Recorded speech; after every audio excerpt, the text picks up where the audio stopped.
Most people over-explain their decisions, their action, their choices. Why?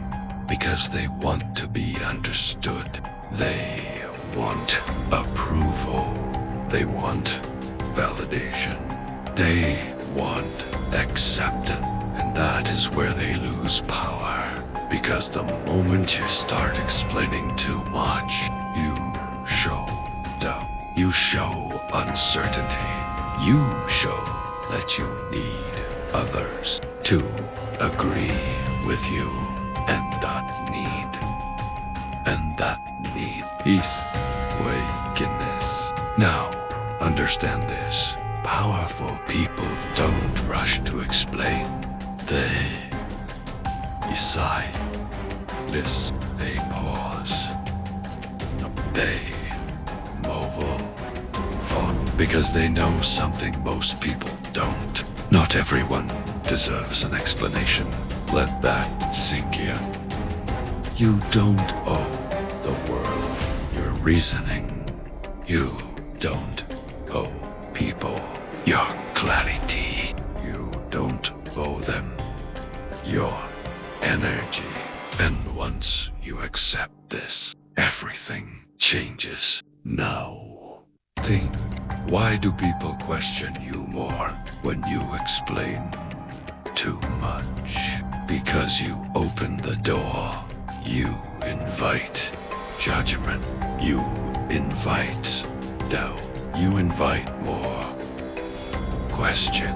But when you stay silent, that door stays closed, and people hesitate because silence creates pressure. Now, here is the psychological truth.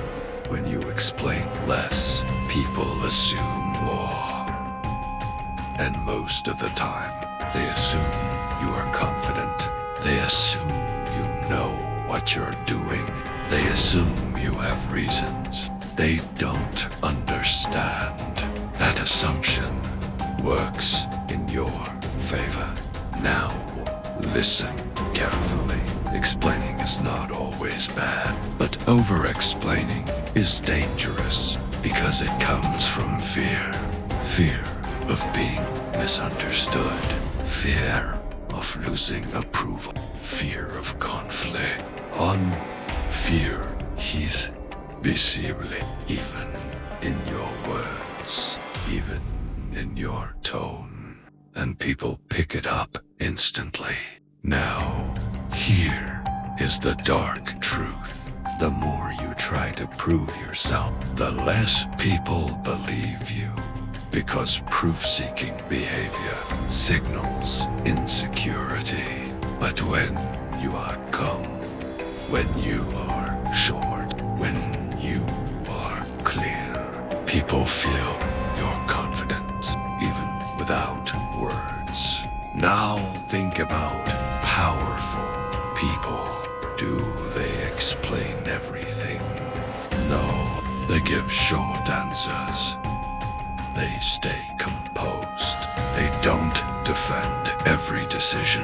And because of that, people don't question them much. Because questioning them feels uncomfortable. That is power, not arguments. Calm, certainty. Now, go deep. Why do you feel the need to explain? Because you want control. You want people to see your side. You want them to agree. But here is the reality. You cannot control how people think, no matter how much you explain. So, trying to control perception through words is a losing game. Powerful people understand this. They control actions, not opinions. They move forward without needing everyone to agree. And that freedom is powerful. Now, apply this Next time someone questions you, pause. Answer shortly. Don't over-explain. Next time you feel the urge to justify yourself, stop. Ask yourself, do they really deserve this explanation? If not, stay silent, because silence is not weakness. It is control. Now, here is the shift. You don't need to win every conversation. You need to protect your energy. You don't need to convince everyone. You need to stay certain